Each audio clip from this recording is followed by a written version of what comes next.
পমফ্রেটের fry করব।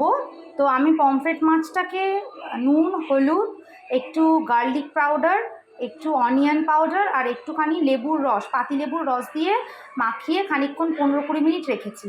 এবার এই গার্লিক পাউডার আর অনিয়ন পাউডারটা কিন্তু অপশনাল, দিতেও পারেন নাও দিতে পারেন, দিলে একটা ফ্লেভার আসে, একটা অনেকে একটু মাছের যাদের একটু গন্ধর ব্যাপার থাকে সেই গন্ধটাও কেটে যায়, আর একটা টেস্ট আসে। পেস্ট দিলে কিন্তু ওটা লেগে লেগে যায়, একটা কীরকম হয়। তো যেহেতু এটা ফ্রাই হবে তো আমি পাউডার ব্যবহার করেছি, শুধু গার্লিক পাউডারও ব্যবহার করতে পারেন আর শুধু অনিয়ন পাউডারও ব্যবহার করতে পারেন। সব মাখিয়ে আমি হাফ অ্যান আওয়ার বা 15 মিনিটস রাখতে পারেন। তারপর এরকম একটা ফ্রাইং প্যানে এরকম এবার একটুখানি তেল গরম করতে দেব।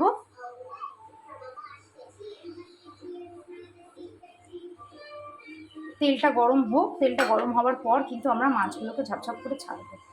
তেলটা গরম হয়ে গেছে, এবার মাছগুলো ছাড়ছি।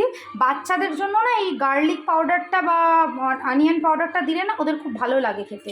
ওরা বাটাবাটি দিলে না অনেক সময় ওদের ঝাল লাগে বা একটা কীরকম সেই ছালোটা গোছের হয়ে যায় না, তো সেইটা হবে না যদি এর পাউডারটা ব্যবহার করা হয়। ওটা অপশনাল, নাও দিতে পারে, নুন, হলুদ আর লেবু দিয়েও করা যেতে পারে, বাট এটা দিয়ে একবার ট্রাই করে দেখতে পারেন এই গার্লিক পাউডার আর অনিয়ন পাউডার দিয়ে। এবার এটা বেশ সুন্দর করে ডিপ ফ্রাই আমি করছি না, আমি একটু শ্যালো ফ্রাই করবো, আর জিনিসটা একটু বেশিক্ষণ ধরে বেশ একটু কড়া ভাজাটা হবে।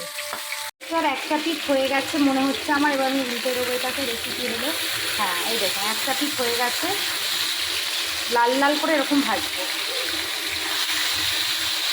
যেহেতু কোনো বাটা মশলা দিইনি সেই জন্য কিন্তু কোনো তেলে কিন্তু কোনো কাস্টিং মানে গুঁড়ো গুঁড়ো কিছু কিন্তু পড়েনি। ওই পিঠটা এরকম লাল লাল করে ভেজে তুলে নেবো, ওপরে একটু লেবুর রস আর চাট মশলা ছড়িয়ে সার্ভ করুন, খুব ভালো খেতে লাগে।